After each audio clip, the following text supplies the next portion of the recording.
Hello everyone, good morning, welcome back to my channel Vivas fashion. আমি dahlia Kaliaganj থেকে বলছি। কাছে ও দূরে যে যেখান থেকে আমার ভিডিওটি দেখছো, তোমাদের সবাইকে অসংখ্য ধন্যবাদ আমার ভিডিওটি দেখার জন্য। তোমাদের সকলকে সাথে নিয়ে আবারও একটা নতুন ব্লগ স্টার্ট করলাম। গোড়াটা স্কিপ না করে দেখো, আশা করি তোমাদের সকলের খুব ভালো লাগবে। আজ কিন্তু ঘুম থেকে উঠতে অনেকটাই বেলা হয়ে গেছে, তাই সমস্ত কাজগুলো একটু দেরি করেই শুরু করলাম। সকাল থেকে আজকে কি রান্না করব সমস্তটাই শেয়ার করব তোমাদের সাথে।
আজ যেহেতু বৃহস্পতিবার, তাই সবটাই কিন্তু নিরামিষ। আজকে করব আমি আলু পোস্ত, তার সাথে পটল ভাজা। এখানে দেখতেই পাচ্ছ মিক্সারের গ্রাইন্ডারে আমি একটু জিরে নিয়েছি আর আদা নিয়েছি, তার সাথে এলাচ আর দারচিনি মশলা। এগুলো দিয়ে সুন্দর করে একটা পেস্ট তৈরি করে নেব।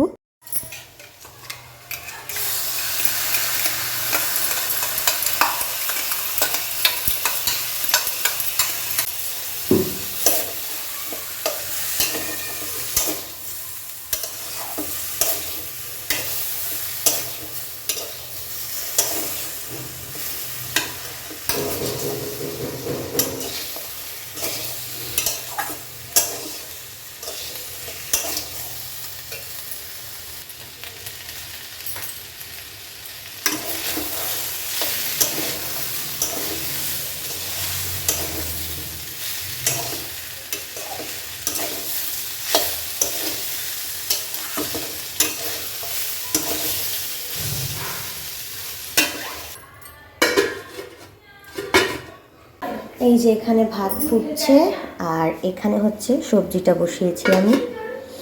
আর এদিকে পটলগুলো কাটা হয়ে গেছে, এটাকে ভাজতে হবে। আর আমাদের বাড়িতে কে এসছে দেখো, ওই শিরানি। কি ওটা বাবা, স্লাইম আনছো তুমি? খেলো, দাদার সাথে খেলো। তোমরা তো দেখতেই পেলে, সকাল সকাল ঐশী রানী কিন্তু চলে এসেছে আমাদের বাড়িতে তার দাদা ভাইয়ের সাথে খেলা করতে। আর এদিকে কিন্তু আমার ভাতও হয়ে গেছে, ফ্যানটা ঝেড়ে নেব।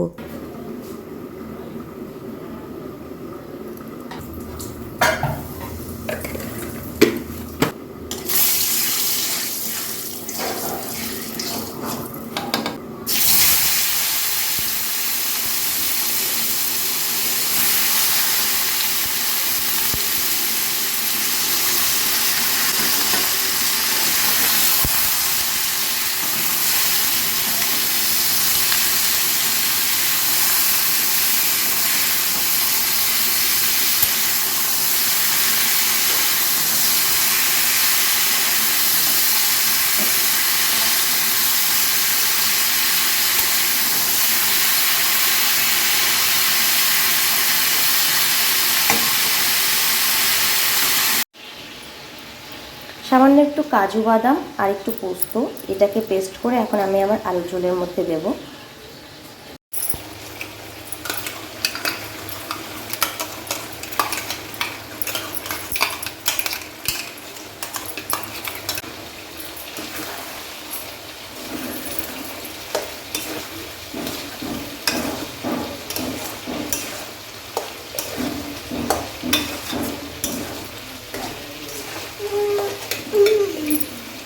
নামানোর আগে কিন্তু আমি পোস্ত আর কাজু বাদাম বাটা দিয়েছিলাম, এতে কিন্তু গ্রেভিটা অনেক সুন্দর হয়।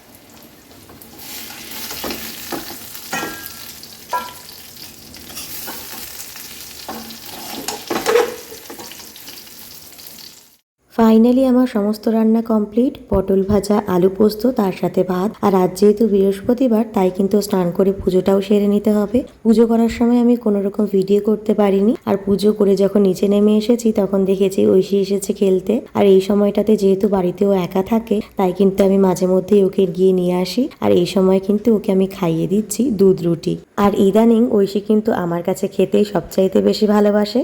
আর এখানে ওরা দুই ভাই বোন কিন্তু সুন্দর খেলা করছে। এরকম একটা সুন্দর দুপুর থেকেই ব্লগটা শেষ করছি। যদি ভালো লেগে থাকে তাহলে অবশ্যই একটা লাইক করে দিও। তোমাদের একটা লাইক আমাকে অনেকটা মোটিভেট করে সুন্দর ব্লগ বানানোর জন্য।